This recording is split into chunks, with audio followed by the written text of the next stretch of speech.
Hello, my name is Jeff Raffauf, and I'm one of the pastors at West Lawn United Methodist Church in Reading, Pennsylvania. We've been talking recently in these daily devotional videos about hymns of faith, and this week we've been talking specifically about some of those hymns and carols that bring to mind in us the Christmas season. I shared with you already about an Advent hymn, I Want to Walk as a Child of the Light, and one of my favorite hymns or carols, Hark the Herald Angels Sing. And I thought that I would go to the next season to share with you yet another hymn or carol that is, I guess it's more of a hymn, that is associated with this time of year. Now, I do this with a little bit of fear and trembling because it happens to be one of the songs that my wife really does not like when we sing. And so maybe it's okay that we sing it every year, just about, on Christmas Day, while she's at home cooking breakfast for the family on Christmas Day. I am at church at our traditional Christmas dawn service. And as a last song, we've so often sung this carol or hymn, Go Tell It on the Mountain. Now, Go Tell It on the Mountain is a Christmas hymn that directly calls us to spread the good news, suggesting that there are important social implications to the birth of Jesus Christ. It's not just that God has done this miraculous thing for your benefit and mine so that we can sit around and say, aren't we grand? But rather, we are called not only to be recipients of the gift, to receive the gift, to open it up, but then to share it with others. So we hear this song, this Christmas song, Go Tell It on the Mountain. The history of this is that African-American slave poets conceived of the refrain in such a way that it places you and it places the singer at the scene of the event. And then the three stanzas that are used in the United Methodist hymnal anyway, as number 251 in the United Methodist hymnal.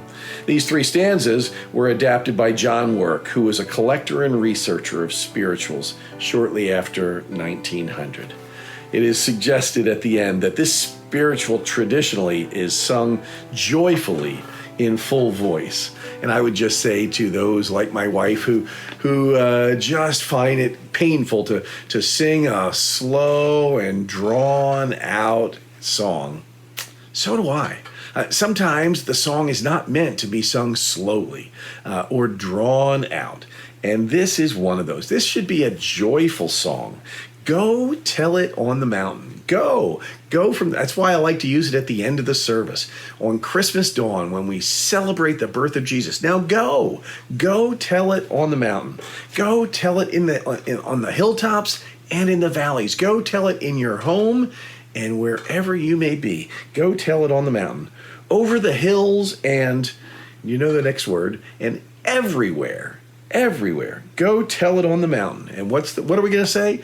That Jesus Christ is born. Now, you know that Christ is not Jesus' last name. Christ is a title that refers to him as the Savior, the Messiah, the Anointed One, the Christ.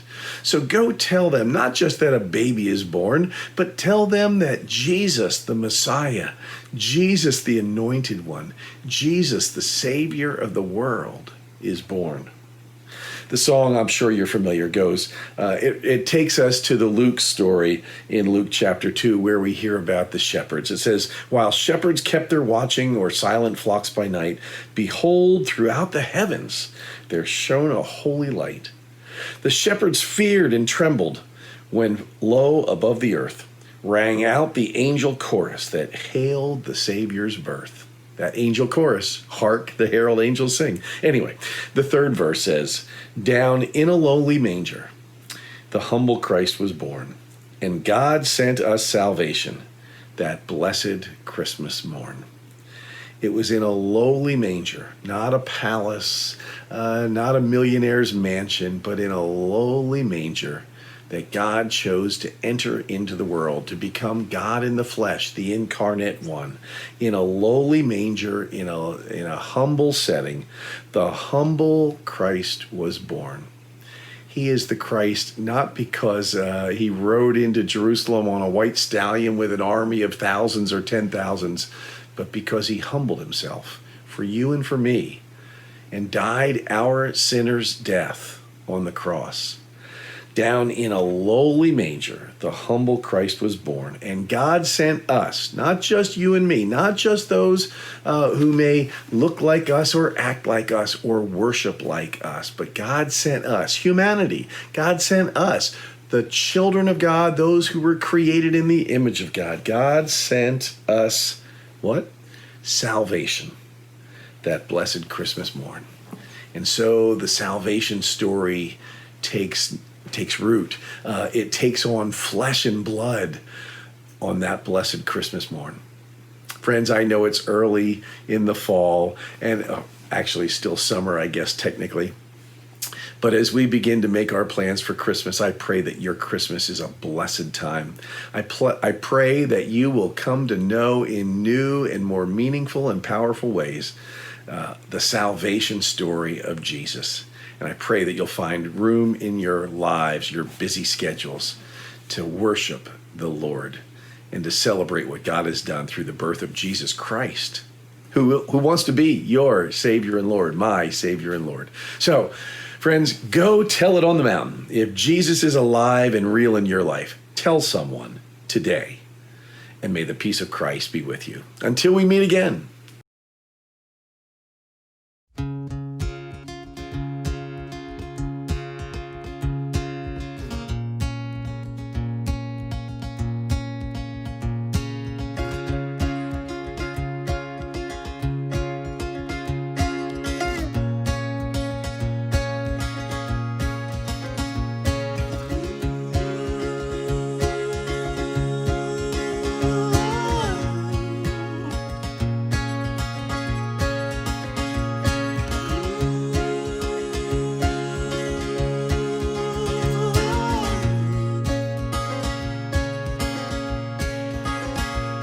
Shepherds were out watching their silent flocks by night.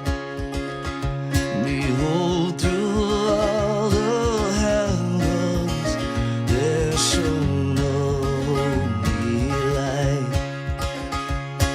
Go tell it on the mountain, over the hills and everywhere.